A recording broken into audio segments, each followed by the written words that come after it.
ejemplo, hay muchos tipos de familia, pero casi todos los países, sus ordenamientos recogen solo algunas opciones. Y esa es la opción que se considera normal. Sí.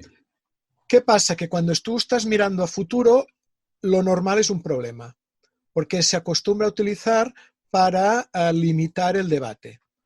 Y fijaros que muchas veces acabamos viviendo situaciones que previamente las hubiéramos considerado como improbables, en algún caso como imposible. O sea, 6 meses atrás, ¿quién se hubiese imaginado que estaríamos media humanidad confinada en casa? Sí. Por tanto, lo normal acaba siendo un freno. Toda esta, que lo entendemos, todo este sentimiento de, ay, qué ganas de volver a la normalidad. Bueno, es que, oye, la normalidad también es parte del problema que nos ha traído donde estamos. Por tanto, conceptos como un nuevo normal o conseguir una nueva normalidad nos parecen bastante negativos, sobre todo en el sentido de que desapoderan, ¿no? Es como decir, bueno, lo normal será lo normal y lo resto, como será anormal, no vamos a dejarlo. Por eso propusimos la idea de transnormal, que sería una normalidad que tiene que ser de alguna manera acordada. Es decir, no tanto por defecto, sino activamente. Por ejemplo, ¿qué aspectos de lo que estamos viviendo ahora en el confinamiento nos parecen que tienen interés, que tienen valor y nos gustaría mantener? ¿Qué aspectos de lo antiguo queremos recuperar? Igual, ¿qué elementos nuevos tenemos que incorporar para evitar de aquí unos cuantos años o unos cuantos meses tener una nueva crisis? Pues es esa la idea del transnormal. Porque al final, fijaros que muchas veces lo normal acaba siendo una cortina de humo para esconder un determinado status quo. Es decir, ¿qué mejor? Es como el dicho, ¿no? El mejor truco del diablo fue hacernos creer que no existe. Si tú algo está escondido en plena vista, pues es el escondite perfecto. Lo normal acaba siendo una manera de escamotear el debate que no, ahora justamente es lo que menos nos interesa. Jordi, para pensar en posibles escenarios de futuro, en una realidad, como también te he escuchado comentar, que es muy compleja, muy caótica, en algunos momentos contradictoria, donde el cambio ya no es una constante, sino que es una variable que acelera, ¿no? Exponencial. Has comentado que la perspectiva es la ciencia de interpretar esos escenarios. ¿Cómo se pueden influir en esos escenarios con ese nivel de caos a la hora de interpretar? Bueno, ese es justamente el reto.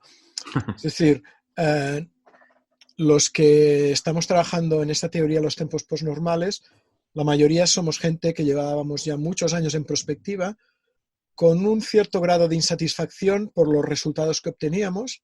Sí, esa sensación de que no acabábamos de acertar, a pesar de que estábamos razonablemente seguros que no lo hacíamos mal, que a veces igual la información no era la mejor, sí, que a veces los métodos empezaban a estar un poco oxidados también, pero en un momento concreto cambiamos la premisa y dice, oye, ¿y si es que seguimos pensando que la realidad es de una manera y ya no lo es? Y entonces, claro, lo primero que te das cuenta es, sobre todo cuando te paras a pensar y te fijas, es que nuestro mundo se ha hecho mucho más complejo. No solo porque somos más personas en la Tierra que en ningún otro momento de la historia, sino porque gozamos de un grado de conectividad que nunca se había experimentado. Esto mismo que ahora nos permite mantenernos en contacto a pesar de estar cada uno en su casa, ha hecho que estemos hiperconectados. Pero hemos pasado de 0 a 100 en nada, ¿no? Y además con un potencial de crecimiento aún muy, muy alto. Por tanto, el mundo claramente es mucho más complejo, pero además, como son lo que se llama sistemas no lineales, se ha vuelto más caótico. La gente oye caos y se cree que es lo opuesto a orden, porque es el concepto, vamos a decir, ordinario, ¿no? Caos, en un sentido más científico, tendría que entenderse como un orden más sutil, ¿no? No es evidente, tú no tienes por qué ver, pues, que las ramas de un árbol siguen una pauta, igual te parece a ti que no, pero en realidad lo siguen. Es una matemática mucho más sofisticada. Pero una de las cosas que provoca este caos es que se pierde la proporción entre lo que se aporta y lo que se obtiene. Y sucesos aparentemente nimios llevan a grandes vuelcos, el famoso efecto mariposa, ¿no? Claro, si tú trabajas pensando que el mundo es más lineal y proporcional, te equivocas. Y te equivocas mucho. Si tú trabajas pensando que lo que vas a obtener, ese conocimiento que estás buscando crear, te va a permitir controlar o gestionar esa realidad, te vuelves a equivocar, porque es demasiado compleja y demasiado caótica. Y donde se ve más claro es en las contradicciones. Es decir, cada 2x3 nos vemos sumidos en contradicciones. Fijémonos en el COVID-19, o la COVID, ¿no? que es femenino. Es claro que se ha propagado gracias a todas estas estructuras globales o globalizadoras. Eso lo sabemos. Y sin embargo, ahora que sería una oportunidad para lo local, el kilómetro cero, es el que está sufriendo más. Y en cambio, empresas como Amazon o parecidas, como están preparadas para el reparto a domicilio, lo están haciendo mejor.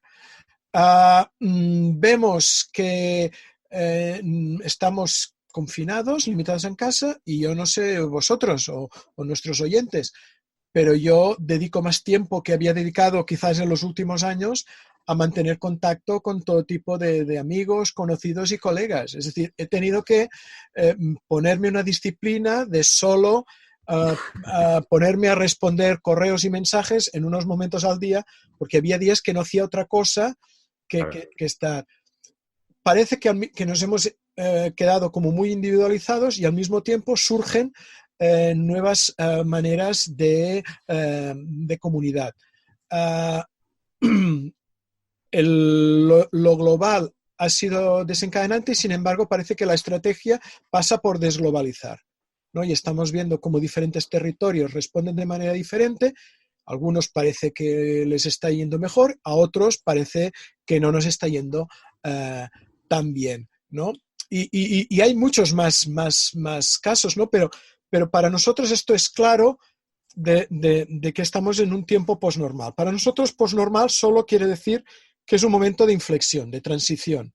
Esta idea de que lo viejo está dando ya señales de que se agota, pero lo nuevo aún no ha acabado de consolidarse.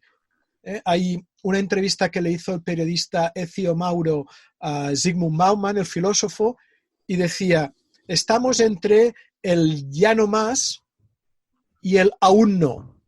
Y como estamos en este interregno, nos hallamos en una posición que es casi necesariamente inestable.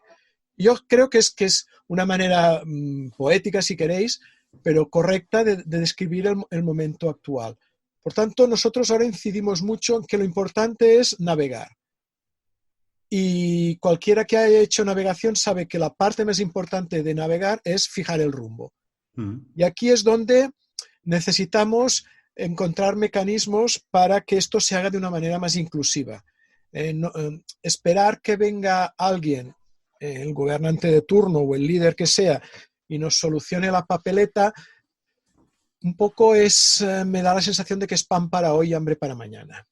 Sí. Es decir, Jordi, que tú crees que los profesionales que trabajamos en diferentes disciplinas, y en el caso nuestro que es la seguridad de salud, tenemos o debemos de dar un paso al frente y intentar modificar ese futuro, esa realidad, más que esperar que algún gobernante nos cambie normas, nos cambie leyes o nos cambie... Sería más productivo, entiendo, te he entendido. A ver, tampoco quiero pecar yo de excesivamente ingenuo. Al final, las inercias de nuestros sistemas económicos y políticos son las que son, las estructuras tienen su peso, y pensar que la ciudadanía, por el mero hecho de estructurarse, coordinarse, lo puede cambiar todo, igual tampoco es correcto. Yo creo que se necesita los dos. Yo creo que necesitamos nuevos liderazgos. Ahora está corriendo por Twitter una especie de meme que curiosamente algunos de los países que parece que les está yendo mejor, sus jefes de Estado o primeras ministras son todo mujeres. Sí. En algunos casos son gobiernos de coalición en Finlandia son 5 partidos, si no me equivoco. Por tanto, yo creo que hay liderazgos que parece que lo están haciendo un poco mejor, ¿no? Yo que sé, incluso se habla de Trudeau con este estilo más blando, pero más el caring que dicen en inglés, de más de una predisposición de más de cuidado, de más de atención a las personas, ¿no? Por tanto, yo creo que eso es necesario, pero lo otro también. Es decir, no esperar que uno de los ejes, el de arriba o el de abajo, arrastre todo el cambio, yo creo que no va a ser suficiente. Yo creo que la gente tiene que empezar a darse cuenta a ver, desgraciadamente las crisis siempre nos enseñan lo mejor y lo peor de las personas.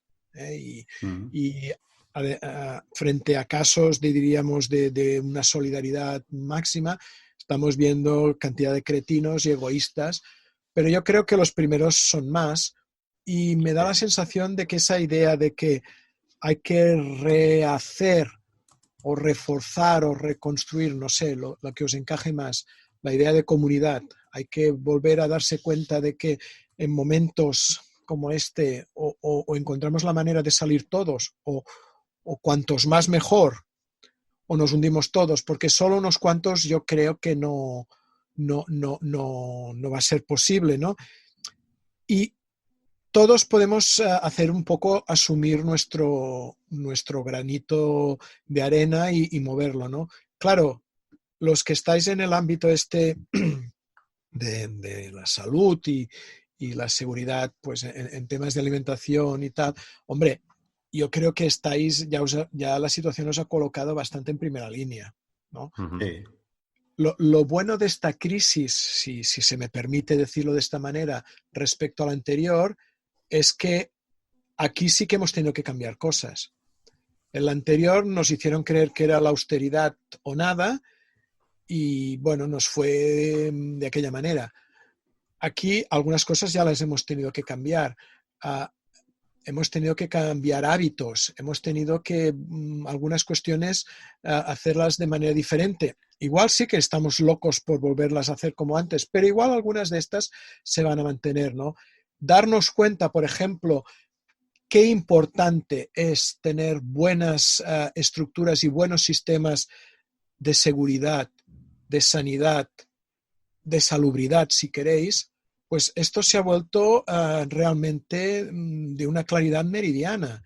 Es decir, nos hemos gastado cantidades ingentes de dinero en seguridad, en un tipo de seguridad que ahora no nos ayuda del todo. Bueno, sí, igual nos van a pinchar el teléfono para saber si salimos de casa, pero ahora seguramente necesitamos más UCIs, necesitamos tener sistemas sanitarios más sólidos, necesitamos tener cadenas de trazabilidad más robustas. Igual vale la pena, ¿no?, invertir en estos, porque al final, esta mañana oí a alguien que decía una cosa que me ha hecho pensar bastante rato. Fijémonos que los que están sosteniendo el sistema son las trabajadores y profesionales más mal pagados. La gente no se da cuenta que no son solo los médicos y las enfermeras, son los que están limpiando los equipos, los reponedores y los que están en cajas en los supermercados, los transportistas, y eso te hace ver que igual algunas prioridades las teníamos mal, ¿no? Y en este sentido sí que me parece que esta crisis tiene más potencial de ser una oportunidad que la anterior. Se podría decir, como resumen, que en esta crisis estamos teletrabajando por encima de nuestras posibilidades, ¿no? Para hacer el paralelismo con la otra, ¿eh? Pero bueno, a mí me gustaría que nos comentaras cómo crees que va a cambiar el mundo del trabajo a partir de esta crisis. Yo me da la sensación de que la crisis va a ser dura. Objetivamente, ahora hemos tenido un mes de parada, que por tanto, si no se alarga mucho más, en principio no parece que debiera ser muy difícil recuperar terreno perdido. Yo creo que hay negocios que cerrarán y ya no volverán a abrir, pero igual abren otros, ¿vale?